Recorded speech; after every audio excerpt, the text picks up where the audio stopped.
Ahli Parlimen Kepong Lim Lip Eng meminta lembaga pengampunan agar menjelaskan jika Peguam Muhammad Syafiee Abdullah telah melanggar undang-undang ketika mendedahkan maklumat, sulit, berhubung proses permohonan pengampunan Najib Razak dalam sidang medianya semalam. Lim berkata ini karena Perlembagaan Persekutuan menggariskan secara jelas peranan yang di-Pertuan Agong dan ahli lembaga tersebut. Dia berkata pertimbangan oleh lembaga pengampunan biasanya adalah sulit, namun Syafiee semalam secara terbuka mendedahkan yang di-Pertuan Agong membuat undian secara rahasia dengan mengagihkan kertas undi kepada ahli tidak tetap lembaga. Saya gesa lembaga pengampunan menyatakan dengan jelas dan tanpa syarat sama ada undang-undang kita membenarkan atau tidak. Syafiee menyatakan yang Agong merasakan untuk memberi pengampunan penuh kepada Najib, kata Lim dalam kenyataan hari ini.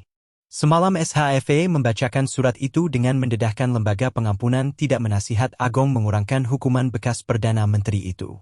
Syafiee berkata, pengumuman dalam surat itu dibuat oleh Menteri Wilayah Persekutuan Zaliha Mustafa.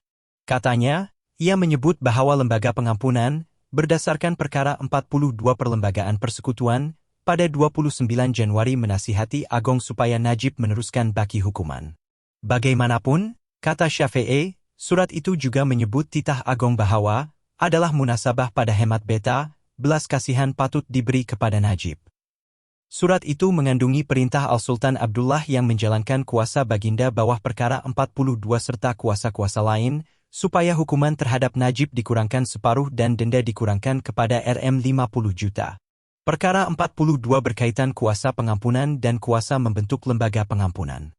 Syafiee berkata surat yang ditandatangani oleh Zaliha itu diterima oleh Najib sebagai pihak terlibat.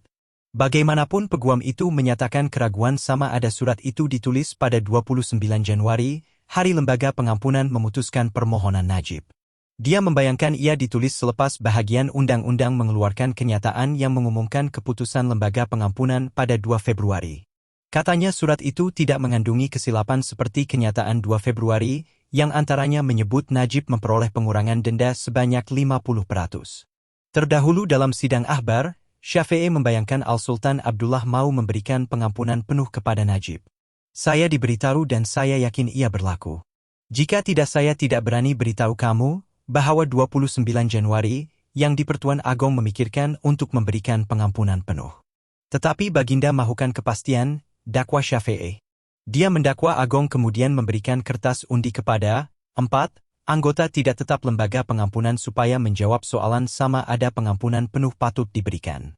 Lembaga itu sepatutnya hanya mempunyai 3 anggota tidak tetap, di samping Agong, Peguam Negara dan Menteri Wilayah Persekutuan. Syafiee kemudian berkata dia tidak tahu keputusan undian itu tetapi ia kemudian membawa kepada keputusan hukuman Najib diringankan, tanpa pengampunan. Katanya, perkara itu menunjukkan Agong mempunyai hak mutlak untuk memutuskan pengampunan tetapi baginda memilih untuk mendengar pandangan pihak lain. Syafiee juga mendedahkan bahwa Najib mempertimbangkan untuk membuat permohonan pengampunan baru bagi mendapatkan pembebasan. Pengkritik berpendapat Najib tidak layak mendapat belas ihsan manakala penyokongnya pula mengharapkan, bosku, mendapat pengampunan penuh.